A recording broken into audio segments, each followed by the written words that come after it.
শহীদ president Ziaur Rahman একসময় নিজ হাতে কোদাল দিয়ে মাটি কেটেছিলেন। শ্রমিকের মাথায় সেই মাটির ডালি তুলে দিয়ে খনন কাজের উদ্বোধন করেছিলেন পঞ্চগড়ের বোদা উপজেলা সদরের ঐতিহাসিক পাথেরাস নদী।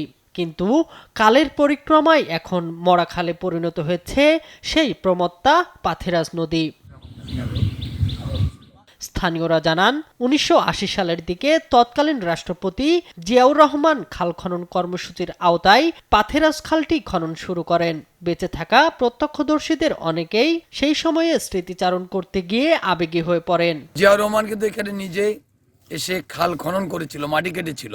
এই পাথেরাস খালটি আবার নতুন করে খুললে পূর্বের যে জল্লোষ, পূর্বে যে এখানে যে পানির গভীরতা ছিল সেটা আমরা উপকৃত হব। শহীদ প্রেসিডেন্ট জিয়াউর রহমান খনন করে গিয়েছিলেন। যেহেতু নদী খনন কাজ শুরু হচ্ছে বাংলাদেশে, সাধারণ মানুষের যে দাবি আমাদের এই নদীটি দিয়েই প্রথম কাজ শুরু হোক। তারেক রহমান প্রধানমন্ত্রী হওয়ার পর বাবার রেখে যাওয়া স্বপ্ন বাস্তবায়নে খাল খননের উদ্যোগ নেন শুরুতেই। এরই মধ্যে খাল পুনঃখননের অবস্থা যাচাইয়ে সরজমিনে পরিদর্শন করেন পানি সম্পদ প্রতিমন্ত্রী ফরহাদ হোসেন আজাদ। আমরা এলাকাবাসী এটার দাবি যেটা যদি পুনঃখনন করা হয় তাহলে এখানে প্রচুর মাছ হবে, সেচের ব্যবস্থা হবে দুই সাইড দিয়ে। নদীটি খননের জন্য এরই মধ্যে উদ্যোগ নেওয়া হয়েছে বলে জানান জেলার পানি উন্নয়ন বোর্ড। ডিপিপি প্রণয়নের জন্য ইতিমধ্যে একটা কারিগরি কমিটি গঠন করা হয়েছে।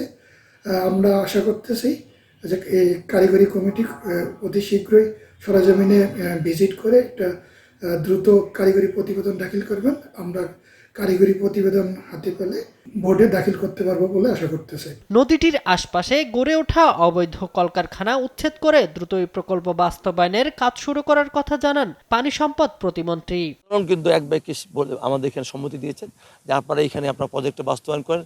যত রকম আমাদের এই নদীকে ভরাট করে কেউ হয়তো জমি দখল করে আছেন, কেউ হয়তো ঘরবাড়ি করেছেন, কেউ হয়তো ফ্যাক্টরি ইন্ডাস্ট্রি করেছেন, তারা বলছে আপনারা উদ্যোগ নেন, আমরা এখানে জনগণ আপনাদের সঙ্গে থাকবো। পাথেরাস নদীটি খনন করা হলে নাব্যতা যেমন বৃদ্ধি পাবে, তেমনি সেচের আওতায় আসবে শত শত একর জমি, এমনটাই আশা করছেন স্থানীয়রা।